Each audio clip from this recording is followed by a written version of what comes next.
So first of all, my name is Gary. This is our second Dorkbot that we've ever had, but this is my first, so yeah. Anyways, thanks again for coming. We have 3 speakers today. We're at the Edmonton New Technology Society, which is a cool nonprofit that Matt will talk about first. After that, Don Tapp in the middle here is going to talk about making some money doing stuff like hacking or making little electronic gadgets. And then finally we have Gary Jones, who's talking about his really, really cool sound art sand installation. And other than that, I think all of you guys are already on the Dorkbot list, right? Or no? Yeah, no, yeah, okay. Well, there's a mailing list if you wanted to get onto that, to find out if there's other events going on or if you want to speak at a future Dorkbot. Yeah, use that to find me. And here's Matt. So as Gary said, I'm representing the Edmonton New Technology Society here today, where we are currently sitting, part of it at least. I'm going to talk a little bit about it. I'm one of the current directors. There are 7 of us. As Gary said, we're a not-for-profit, and I'll sort of give you a little bit of a history of Edmonton New Technology Society and where we are today.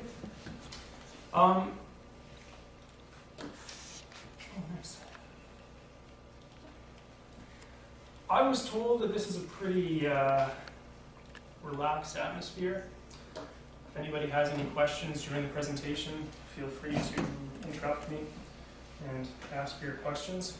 And we'll see how this goes. Does anybody know what Prezi is? Yes. Does anybody use Prezi? Only to look at presentations. So I thought that I would be really keen. This is, hackerspace. It's all about experimenting with new technology and trying things out. So I downloaded the free trial. You can upgrade to Pro though. You can upgrade to Pro. Good to know. Yep. I don't think I will. And I started making my presentation. It was nearing completion. And then it started to complain. And so I tried closing it, saving it, and reopening it. And now it doesn't work anymore. That's my presentation. I can't zoom in and out. I can't do anything. So yeah, a little word for the wise. Prezi is awesome. Prezi is awesome. Just maybe not for you and me. Anyway, so I threw something together in a little PowerPoint. We'll see how it goes. I'm sure it would have been way more awesome and complete and prepared than Prezi though. So, Edmonton New Technology Society, or ENTS.ca, if you want to get us on the World Wide Web. Who are we? What do we do? What happened? Why have you never heard of us before? Well, we're not that old. It all started last summer, mid-summer, with a number of people sort of getting together, a number of local developers and hackers, tinkerers, whatever, saying there are these things called hackerspaces and we've got a cool community in Edmonton, we should start one up. So started with a meeting, I think a Facebook page and an IRC channel, and just sort of took it from there. So I said, hackerspace. What is a hackerspace? Well, according to hackerspaces.org, hackerspaces are community-operated physical places where people can meet and work on their projects. That's great. Basically, a geek, nerd, artist, curious person, hacker, tinkerer clubhouse where you pay a membership, you get access whenever you want, and you can come here and nearly do whatever you want to do with the space. We provide a space, maybe provide some tools, and people do whatever they want to do with it. We're not for profit, trying to support community. It's financed by $50 a month membership fee, and also we have a few offices that we're currently renting out to help subsidize the rent, basically. As you can see from this map, there are hacker spaces all around the world. They're spreading like wildfire. So all the cool kids are doing it. You should think about doing it too. Just a second. Western Africa. So, once the idea was out there, tried to build a community about it, around the idea, started coming together, held a number of these wing nights at Hudson's and a number of other places just to try and like find the community, coalesce into a real group of people. Once it was determined that there was going to actually be enough people to create a hackerspace, then it was time to look for a space. There was a number of people that were looking, and they found the space that we're in right now, which, when we got a hold of it, was a very recently decommissioned clothing factory. So basically, it looked like this. There was all kinds of machinery, and it was a mess.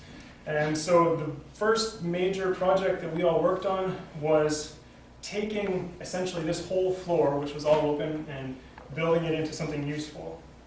And sort of all came together and divvied it up into a number of different rooms, sort of cordoned off the space that we were going to take, threw up walls, threw in some wiring, and screwed on some drywall. It's kind of, I don't know, I have one picture for this. It seems a little bit unfair because it took a lot more than one picture's worth of effort. We'll skip along to today. Where are we at today? Well, we have approximately 4,000 square feet all on this floor. Some of it you may have seen as you walk through. At the front, we have a lounge, along with the offices that we rent out. Walking through the main area, that's our main workspace. We've got workbenches there, and storage, and electronics test equipment, electronics assembly equipment, solder reflow stations, sort of a bunch of those tools that you might not want to spend or have access to in your basement.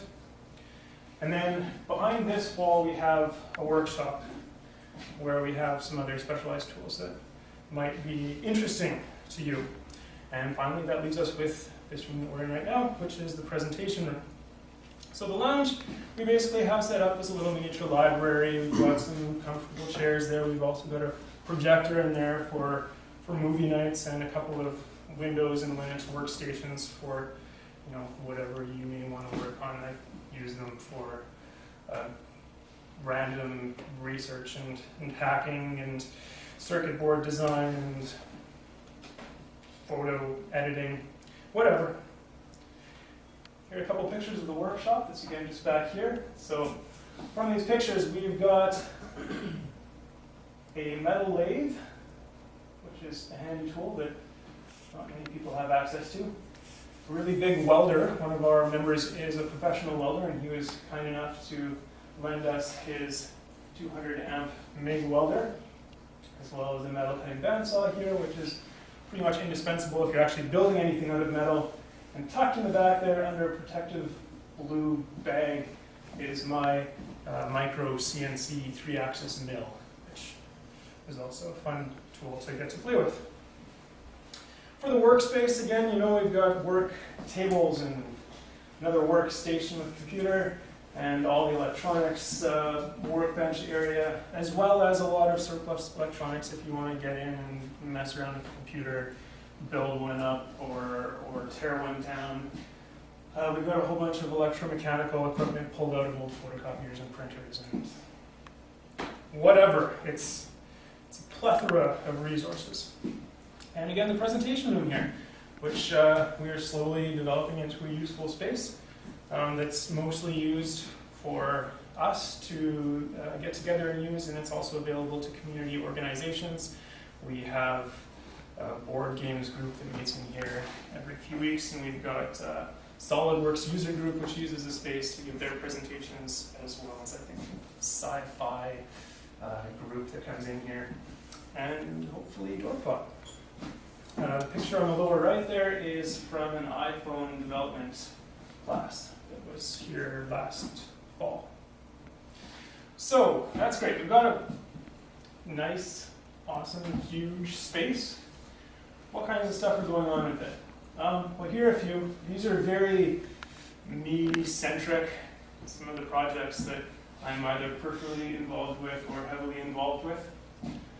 Starting at the top, we've got a nice little pipe lamp.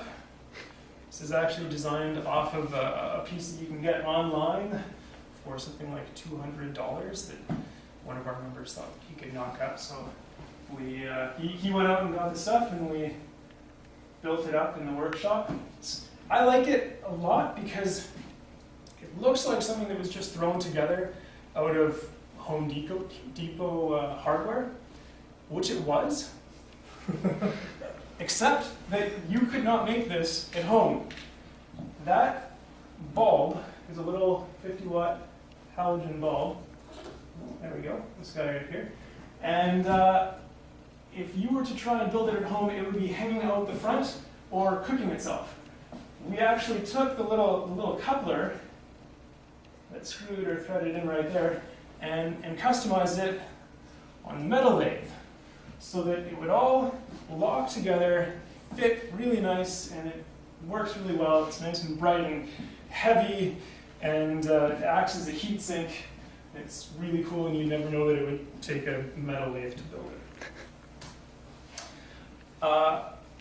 Actually, the same member that came up with that lamp one day came across a post online with a guy who built this tiny little brass cannon and was firing little BBs with it, and he said, I want to make one of those. So I went out and bought the brass, and again, using the metal lathe, we spent an afternoon and machined it up, and then took another week or so to actually get our hands on some kind of gunpowder, and learned a lot about gunpowder and the different types and what works and what doesn't. And it's really fun and entertaining. So if people want to see the little brass cannon fire later on, you may be able to persuade me. About a month ago, maybe 2 months ago, we came across the idea that maybe there's a number of people who might be interested in a 3D printer. A number of possibilities were tossed around.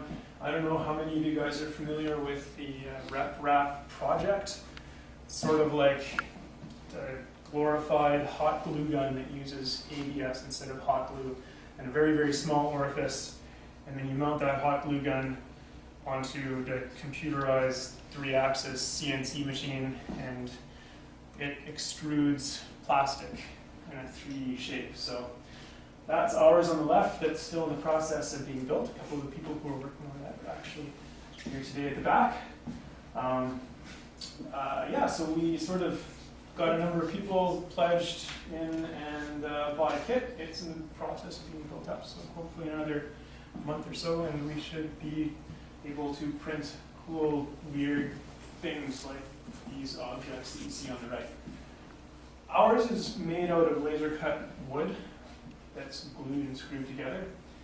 Once you have one of these built, the idea behind it is it's actually able to print parts to reproduce itself. So you can actually print the parts that will hold it together. Other than those parts, all you need are things like threaded rod and straight rod, and then the electronics and the stepper motors and some belts. But the main structural components are actually able to be printed by the 3D printer itself. So this comes down to how do we keep people from being able to keep our cogs after they've stopped paying, as well as have a little bit more control over access to the space. This is a little project that I'm mostly working on that essentially works to build our own building access system.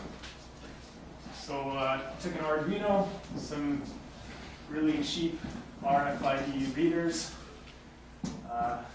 electromagnetic door latches that you can get off of eBay, and some really cheap RFID fobs. And then threw together some kind of latch driver circuit to drive it all. So